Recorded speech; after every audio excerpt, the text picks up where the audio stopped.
The goddess Ishtar occupies a very interesting and important relation to this entire cycle. Like most comparative religious groups, the Babylonians had various deities ruling over different cities. And as time went on, these community deities gained separate mythological identity, became mixed and involved together, like in Greece, where Pallas Athena became the patroness of Athens, and so on. And the different deities were worshipped in their cities and had their own priesthoods. But there were certain common agreements among them, and Merodach, under one of the other of his names, was almost universally venerated. The goddess Ishtar, whose name literally means a star or constellational brilliance, was originally, apparently, a war goddess. She was much associated with military activity and was armed like Pallas Athena. In many respects, she is similar to Athena because she represents also the higher or intuitive or feminine aspect of mind or reason on its intuitional basis. Ishtar occurs late in the mythological story of these people in her descent into the underworld to rescue Tammuz, her beloved lover, who had died and had been taken to the underworld. And it was her desire to rescue him and bring him forth again into light, almost a reversal of the Orpheus and Eurydice cycle in Greece and the Pluto and Persephone. Because in the case of the Babylonian, it was the hero and not the heroine who had descended into the underworld. Ishtar, to rescue Tammuz, passes through the 7 gates that leads downward to the abode of sin, or the god of the moon and death. And here, deprived of her royal robes and adornments, she seeks to achieve the restoration of Tammuz, to bring him back again to the upper world. Unfortunately, the records of the fable are incomplete. The outcome is not known. Obviously, the fable belonged to the initiation rituals, and therefore was not committed in its fullness to writing, much as in the case of Isis, wandering the earth in search of the dismembered body of Osiris, her lord. Ishtar becomes again now a symbol of the psychic life of man, and again is involved in this mystery of creation. For we have now 3 different levels, or 3 different stories that are important to us. One is the creation of the universe by the power of Merodach. The second is the creation of man, primarily, and the unfoldment of man's life through parts of the Merodach story and the Oannes cycle. And the third is the mystery of the human soul, represented in the myth or legend of Ishtar. So man, spirit, mind, and soul, or spirit, body, and soul, is involved in these 3 great cycles of mythology.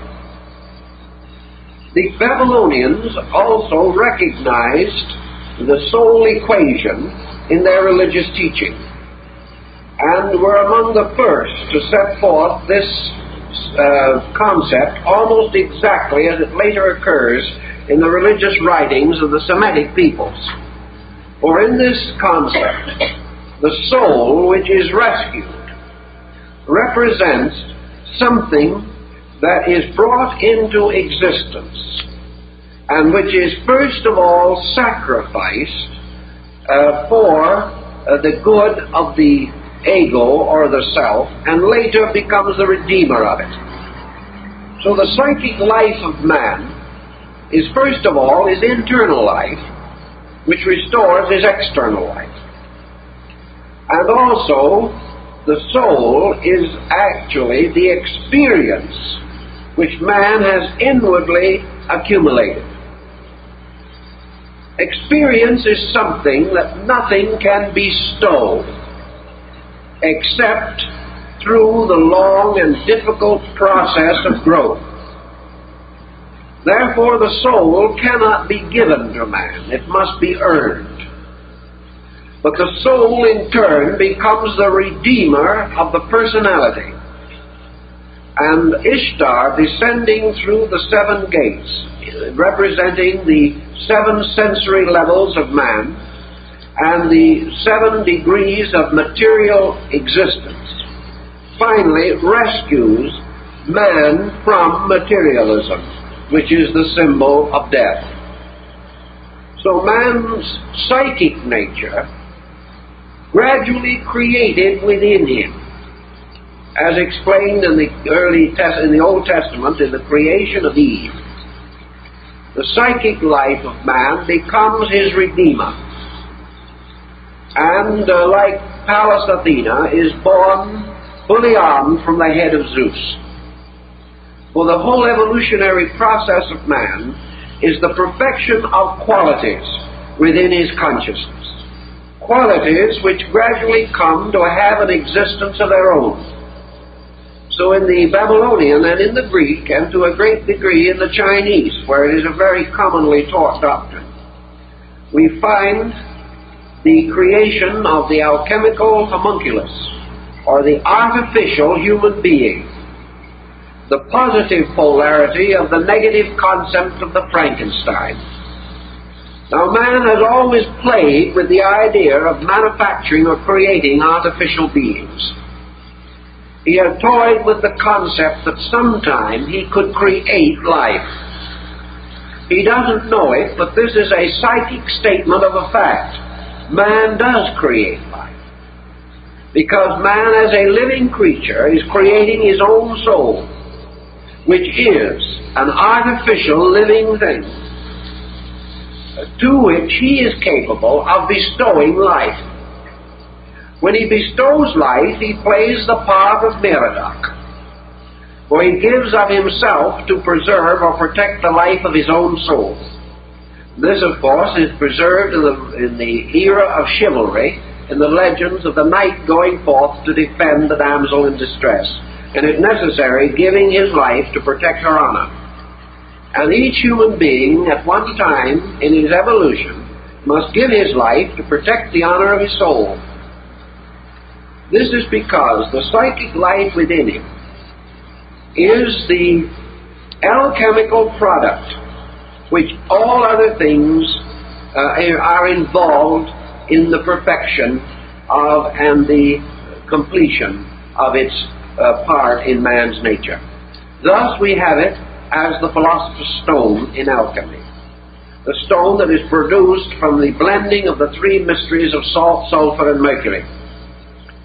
Salt in this particular case is Ishtar. Sulfur in this particular case represents the gods, or the great spiritual power, which is Merodach. And Mercury is again the messenger of the gods, Zoroanes, the fishman. Because Mercury is also Wotan, or Odin, and Mercury is always the teacher, the messenger of the gods. Mercury is therefore the solvent, likewise, in the nature of man. The soul is born out of experience. It has its abode in the psychic life of the individual. Man, prior to the integration of consciousness, like the fabled Adam, had a demon wife, Lilith, that represents the soul of chaos. In other words, the psychic experience of chaos, the negative soul. In growth and development, this soul is gradually transformed, and from it, in time, as from Mary of Magdala, are cast forth the 7 demons. And the 7 demons are found in the description of the Pymander of Hermes also, and the 7 levels of purification in which the soul has to pass. And here we have the 7 cardinal virtues and the 7 deadly sins of theology. For these sins refer to the negative powers of the soul. Through experience, therefore, the soul or psychic life of man is the magnificent result of individuality. Individuality in itself is of no merit. Man can go on forever being wiser and wiser, but he'll never get anywhere, because the mere fulfillment of all these material things will never bring the conclusion of life. Man does not grow simply by experience, but experience makes growth possible. Growth results from contemplation of experience, from the uniting of an inner and outer receptivity. Through the soul, man begins to develop characteristics and character. And we have character as morality and as ethics, both individual and collective, as the result of the gradual release of soul power. And this soul power becomes, as it were, the saving grace. And out of the soul, according to the Chinese, is ultimately formed the transcendent being, who is, of course, to become the ultimate body of man. Because ultimately, man's physical body will no longer be his instrument. He will function in a soul structure, or an experience body, resulting from the gradual generation of psychic life within himself, until his psychic life is strong enough to sustain him, and he will function in that rather than in a material body. The constant increasing intensity of man's psychic life is therefore more and more important and noticeable. And the restoration of this psychic life, the rescuing of it from appetites and desires, all this is very important. And all this is contained symbolically in the story of how these deities come into existence, and how once they are created, they then turn and become the preservers and saviors of the creation itself. So Tammuz, as the personality, or the mortality in man, must be redeemed by Ishtar, who must descend through the seven worlds and rescue man from the limitation of his own mortality and return him again to the level of the divine world, of the divine experience from which he came. This is done through spiritual growth, or that which is caused to grow, or the spiritual inner conviction life of man, which becomes ultimately his teacher, and is, of course, another form of the goddess Isis, becomes his legitimate and proper mistress, whom he serves as the troubadour served his beloved. And this is also the beloved of the dervish and the Sufi mystic, the symbol of the psychic life within man, which must be served, which must ultimately become the leader of life. And this philosophy all developed in the area around the valley of the Euphrates, and has had a very heavy part to play in the thinking of these people for a very, very long time.